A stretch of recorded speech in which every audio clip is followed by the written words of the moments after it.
Kita dari Lukas pasal 2. Lukas pasal 2 saya akan bacakan dari ayat 8 sampai 14. Lukas pasal 2 ayat 8 sampai 14. Demikian firman Tuhan. Di daerah itu ada gembala-gembala yang tinggal di padang menjaga kawanan ternak mereka pada waktu malam. Tiba-tiba berdirilah seorang malaikat Tuhan di dekat mereka. Dan kemuliaan Tuhan bersinar meliputi mereka. Dan mereka sangat ketakutan. Lalu kata malaikat itu kepada mereka, "Jangan takut. Sebab sesungguhnya aku memberitakan kepadamu kesukaan besar untuk seluruh bangsa. Hari ini telah lahir bagimu juru selamat, yaitu Kristus Tuhan di kota Daud. Dan inilah tandanya bagimu. Kamu akan menjumpai seorang bayi dibungkus dengan lampin dan terbaring di dalam palungan. Dan tiba-tiba tampaklah bersama-sama dengan malaikat itu sejumlah besar bala tentara surga yang memuji Allah. Katanya, kemuliaan bagi Allah di tempat yang maha tinggi dan damai sejahtera di bumi di antara manusia yang berkenan kepadanya." Bapak Ibu Saudara, izinkan saya mulai dengan satu cerita. Ini cuma cerita aja ya. Ceritanya ada seorang pengusaha. Pengusaha ini tadinya sukses, kemudian tiba-tiba bangkrut. Yang namanya orang kalau udah bangkrut, jatuh miskin pasti stres ya. Kemudian dia nggak tahu nanti ke depannya nasib hidup saya seperti apa. Jadi dia pikir-pikir, sudah saya pergi mau cari peramal, mau konsultasi dengan seorang peramal. Akhirnya pergilah dia ketemu dengan seorang peramal, cerita mengenai hidupnya. Kemudian peramal tanya ini, tanya itu. Kemudian mungkin peramalnya pakai ritual ini dan itu. Akhirnya peramalnya ngomong, begini, ada kabar buruk, ada kabar baik. Kabar buruknya, kata peramal itu, Bapak akan sengsara hidup miskin selama 5 tahun. Pengusahanya waktu dengar gitu stres dong. Waduh, saya akan sengsara hidup miskin. Tapi dia pikir-pikir 5 tahun, ya oke lah 5 tahun. Kemudian pengusahanya tanya, kabar baiknya apa? Peramalnya bilang, kabar baiknya setelah 5 tahun Bapak akan terbiasa. Permisi tanya, itu kabar baik atau kabar buruk? Sama aja kan? Itu bukan kabar baik namanya, itu namanya kabar buruk yang berkepanjangan. Kita hidup di zaman yang ada banyak kabar buruknya. Bagi semua kita dan bahkan mungkin semua manusia di dunia, COVID itu kabar buruk. Ada mungkin yang secara personal itu dampaknya besar bagi kita. Sebagian kita yang menjadi pengusaha itu hancur gara-gara COVID. Itu kabar buruk. Sebagian kita kehilangan anggota keluarga karena COVID. Itu kabar buruk. Belum lagi tahun ini, awal tahun ada perang di Rusia melawan Ukraina. Meskipun kita nggak kena dampaknya langsung, tetapi pengaruh ekonominya gede. Itu kabar buruk juga. Sampai ada yang bilang jangan-jangan tahun depan itu tambah parah resesinya. Itu kabar buruk. Mungkin bagi sebagian kita kabar buruk itu adalah sesuatu yang berbeda. Bagi anak muda, putus pacaran itu kabar buruk. Gak dapat pacar juga kabar buruk. Masa depan gak jelas itu kabar buruk. Ada macam-macam lagi mungkin kabar buruk lain yang kita terima. Mungkin ada penyakit yang gak bisa sembuh. Mungkin ada masalah keluarga, banyak lagi yang lain. Nah pertanyaannya adalah, di tengah segala kabar buruk yang kita alami, yang kita dengar, apa pesan Natal buat kita? Kalau kita baca dari pembacaan tadi mengenai kisah gembala dan malaikat, dan tadi juga sudah didramakan, ada paling tidak satu pesan Natal bagi kita yang sedang mengalami atau sedang menerima kabar buruk. Dan pesan Natal itu adalah, Natal itu bukan kabar buruk. Natal itu kabar baik. Kenapa? Karena Natal adalah kelahiran Yesus, Juru Selamat. Dan karena itu kita mendapat damai sejahtera. Ini mungkin tiap tahun kita sudah dengar, tapi ini penting. Natal itu bukan kabar buruk, tetapi kabar baik. Karena Natal adalah peristiwa kelahiran Yesus, Juru Selamat. Makanya kita ada damai. Nah, sekarang mari kita gali lebih dalam lagi mengenai pesan Natal ini. Kalau misalnya kita lihat dari ayat 8, itu dimulai dari gembala, sama seperti drama tadi ya. Dikatakan di ayat 8, di daerah itu ada gembala-gembala yang ngapain? Tinggal di padang, menjaga kawanan ternak mereka pada waktu malam. Nah, siapa gembala itu? Sebagian sudah dijelaskan. Zaman itu gak ada orang yang cita-citanya mau menjadi gembala. Di zamannya Tuhan Yesus ya. Karena apa? Karena menjadi gembala di zaman itu tuh susah. Jadi biasanya itu adalah orang-orang yang diupah, pekerja. Ya, kalau sekarang tuh bisa dianggap setara dengan buruh. Karena pekerjaan jadi gembala itu selain susah banget, itu juga upahnya nggak gede. Upahnya itu ketika orang lihat catatan tuh perkiraannya itu sekitar setengah dari upah rata-rata yang diterima kalau misalnya orang kerja hal yang lain. Jadi upahnya sudah sedikit, kerjanya itu berat. Mereka harus standby 24 jam. Harus standby dengan domba-dombanya dan itu harus di luar pemukiman. Karena namanya domba gitu kan harus dibawa ke tempat yang ada rumputnya. Gak boleh dekat-dekat pemukiman karena di pemukiman biasanya itu ada perkebunan dan sebagainya. Kalau misalnya dekat-dekat nanti takutnya dimakan. Jadi akan agak jauh sedikit dan itu biasanya lama di padang rumput itu. Enggak 1-2 hari.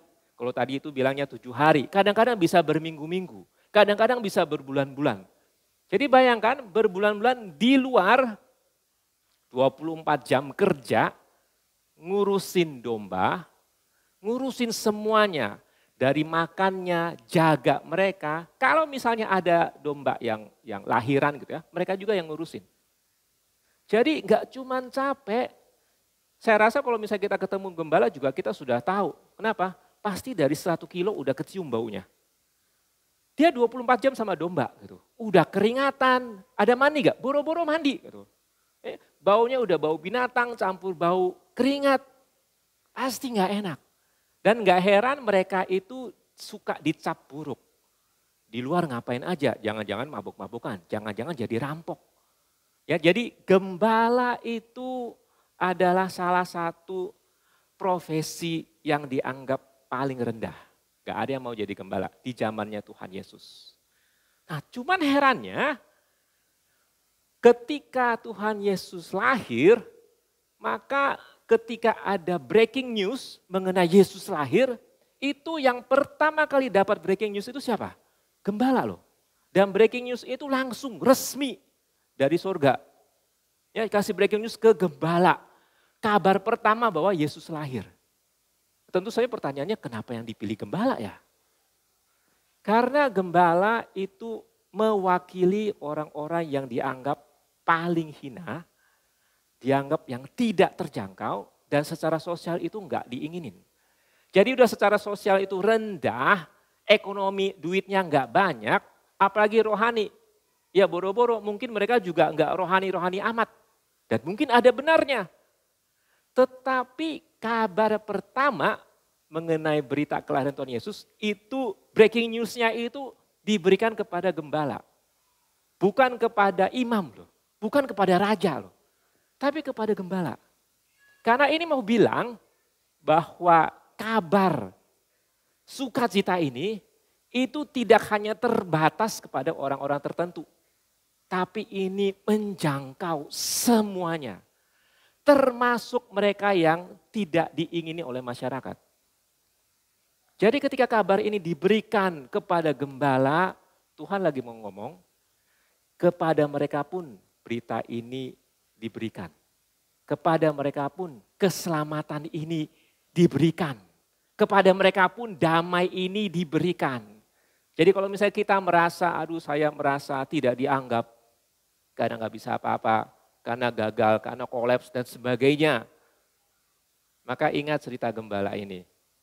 Keselamatan dari Tuhan, damai sejahtera dari Tuhan, itu menjangkau semua orang. Nah kalau kita lanjutkan lagi, apa yang terjadi di ayat 9 dikatakan waktu itu ketika mereka sedang jaga-jaga. Tiba-tiba malaikat muncul kan ya. Malaikat muncul, yang namanya gembala ya tentu gak pernah mungkin ketemu sama yang seperti itu. Makanya hal pertama yang mereka alami adalah kaget. Kalau di sini katakan mereka sangat ketakutan. Karena ada sinar yang gede gitu ya. Sangat ketakutan sekali. Itu sebabnya ketika malaikat ngomong, kalimat pertama yang dikatakan adalah jangan takut. Nah memang di sini waktu dikatakan jangan takut, itu memang berbicara mengenai jangan takut karena mereka takut lihat sesuatu yang mungkin gak pernah mereka lihat sebelumnya. Kaget, ini apaan? Tetapi kalau misalnya kita lihat di Injil Lukas dari pasal 1 dan 2, ada 3 kali malaikat berkunjung dan 3 kali juga malaikat berkata, jangan takut. Yang pertama kepada Zakaria. Iman Zakaria ketika berbicara mengenai kelahiran Yohanes Pembaptis. Malaikat berkata, jangan takut. Yang kedua kepada Maria. Malaikat juga berkata, jangan takut. Dan yang ketiga, ya di sini ini. Ketika malaikat bertemu dengan gembala, malaikat berkata, jangan takut. Secara teologis ini penting. Kalau misalnya kita pikir-pikir ya, kapan sih pertama kali manusia takut? Ada yang tahu nggak? Kapan sih manusia pertama kali takut dalam sejarah manusia? Kalau kita lihat di catatan Alkitab, pertama kali manusia takut itu adalah ketika Adam dan Hawa berdosa.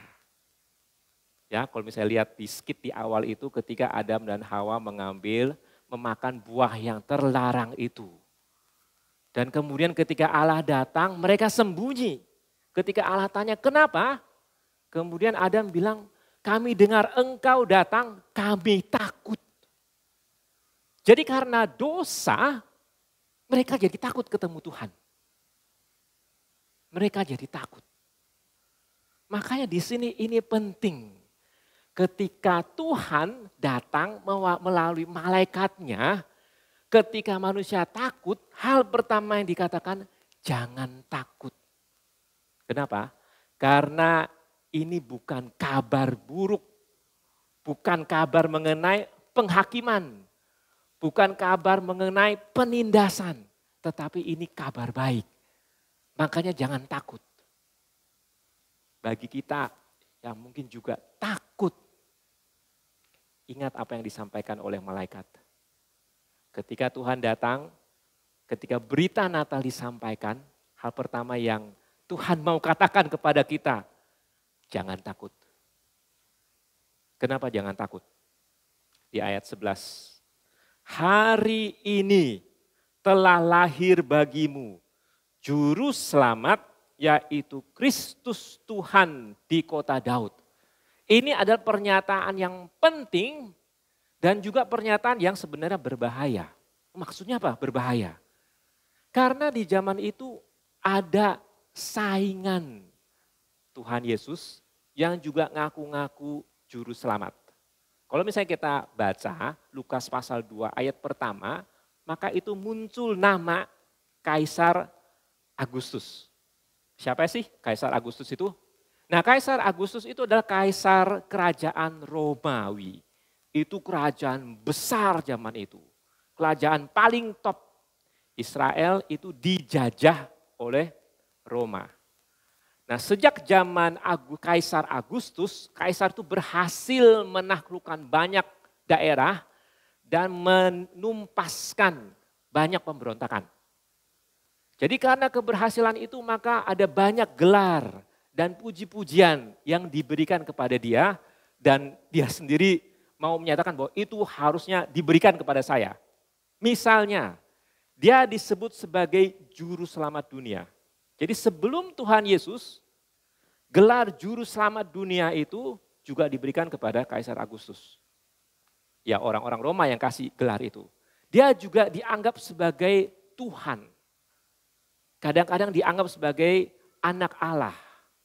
Di dalam satu catatan dikatakan kelahiran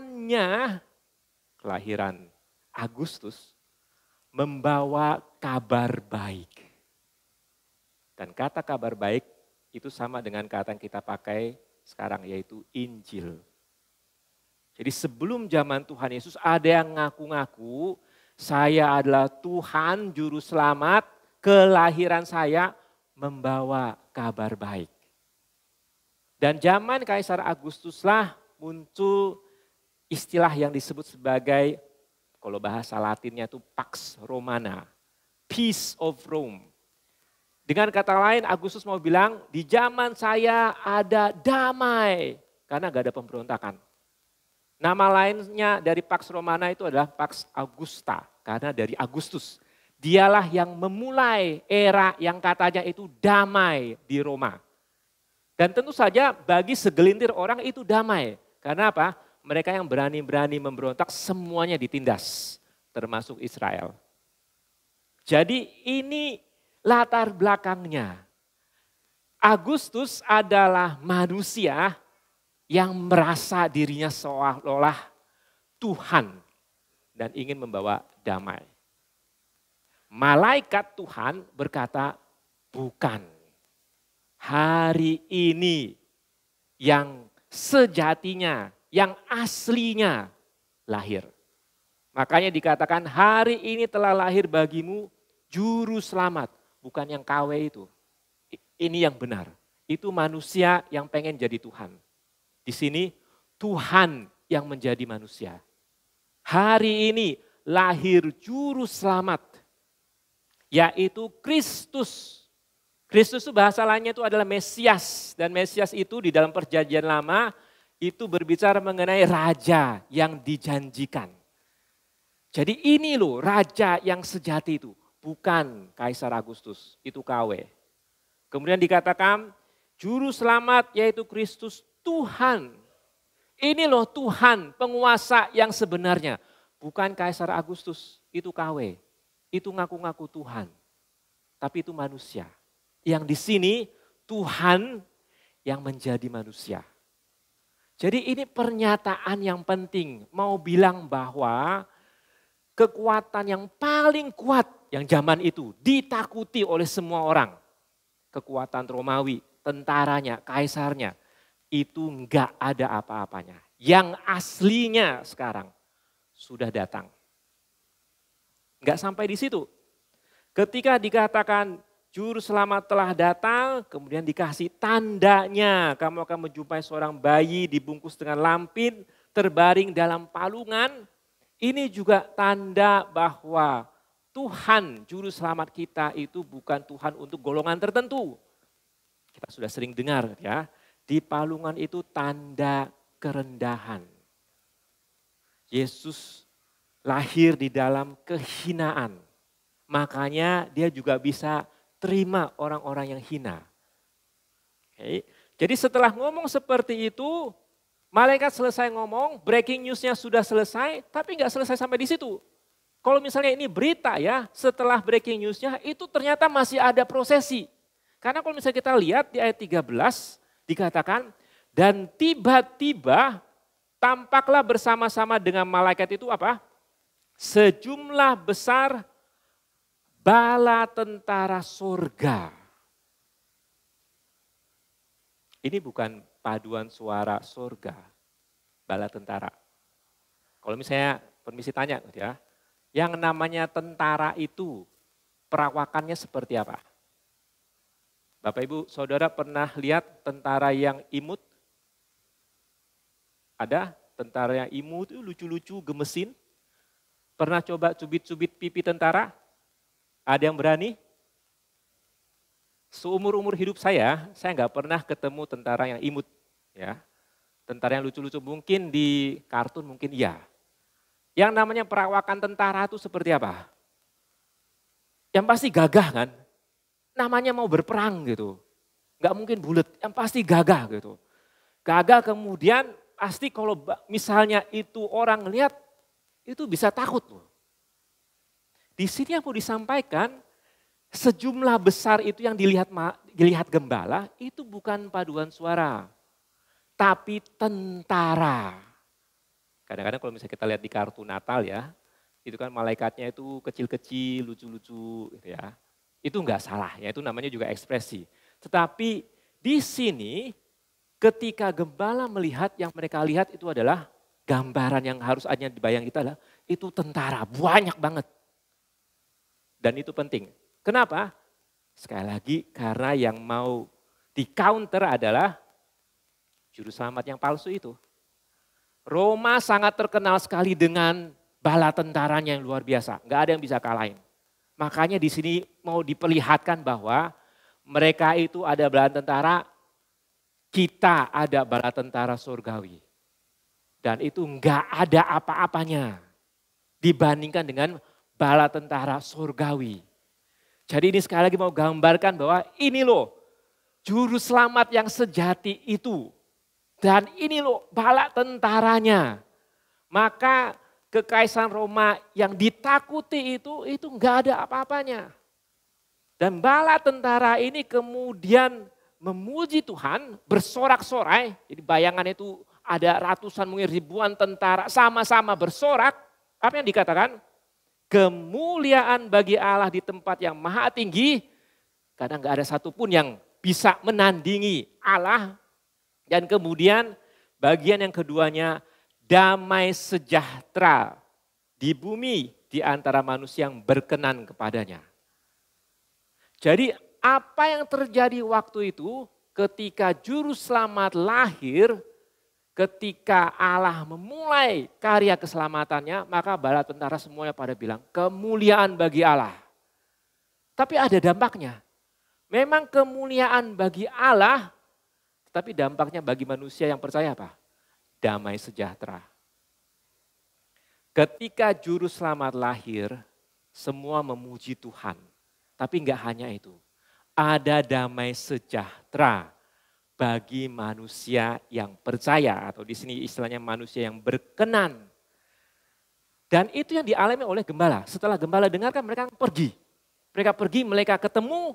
Dan waktu mereka pulang, di ayat 20, itu mereka pulang sambil memuji Tuhan. Itu ungkapan sukacita.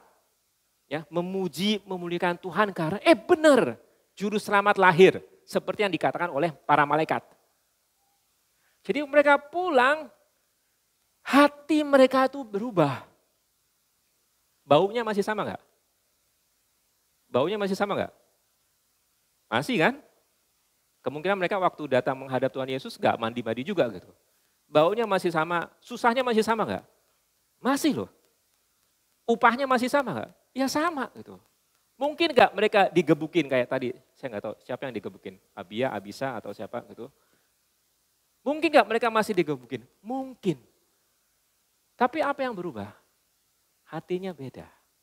Karena sekarang ada juru selamat, bahasa premannya ada backingan yang jauh lebih berkuasa dibandingkan Kaisar Agustus. Makanya mereka enggak takut. Makanya mereka ada damai. Dan damai ini yang banyak dicari-cari oleh manusia. Mungkin kadang-kadang ada yang tanya, kenapa saya enggak tenang terus, saya mau cari damai. Ada beberapa kemungkinan. Salah satunya adalah mungkin kita salah carinya. Kadang-kadang kita menaruh sandaran kita, harapan kita kepada sesuatu yang di luar. Misalnya kita menaruhnya kepada harta kita. Kadang-kadang sadar nggak sadar kita menaruhnya ke harta kita. Tahu dari mana? Contoh, misalnya kalau kita buka tabungan kita ya, mau misalnya dari mobile banking dan sebagainya. Kalau misalnya kita lihat tabungan kita, kemudian tabungan kita masih puluhan ratusan juta, hati kita tenang nggak? Biasanya tenang gitu ya. Yang tadinya biasanya cuma belasan, jadi puluhan. Yang puluhan, jadi ratusan. Tenang sekali. Tetapi kalau misalnya kita buka tabungan kita tuh lihat tinggal berapa ribu rupiah. Tenang nggak? Enggak loh. Apalagi kalau besoknya itu ke gereja, persembahan. Kasih persembahan nggak? Bingung loh. Kalau misalnya kita tenang nggak tenangnya berdasarkan harta, ya pasti akan selalu gelisah. Kenapa? Kita bersandar pada sesuatu yang nggak kuat, nggak kokoh. Mungkin kita bersandar pada seseorang yang kita anggap berkuasa, tapi itu orang itu bisa aja kuasanya hilang. Bisa aja dia kemudian meninggal. Jadi nggak selamanya itu akan menenangkan kita. Bisa jadi kita juga berusaha menenangkan diri, berusaha cari damai dengan berusaha berbicara pada diri kita. Udah tenang, tenang. Mungkin inner peace gitu ya. Tapi sekali lagi kita pun terbatas. Bisa saja kita dapat damai, tapi itu terbatas. Yang namanya damai itu kapan kita dapat? Kalau kita bersandar pada sesuatu yang benar-benar kokoh. Ilustrasi ya, misalnya gini, kalau misalnya ini lagi hujan, deras, angin kenceng. Tadi kan hujan ya, tapi ini lebih kenceng lagi, anginnya kenceng banget, hujannya deras banget. Kemudian Bapak Ibu Saudara dikasih pilihan. 3 pilihan untuk berteduh. Yang pertama dikasih tisu, tahu tisu ya? Tisu. Yang kedua dikasih payung. Payungnya itu ada gambar Avengers-nya, keren ya. Yang ketiga ada gedung gede, temboknya tebel, atapnya kokoh. Bapak Ibu pilih berteduh di mana?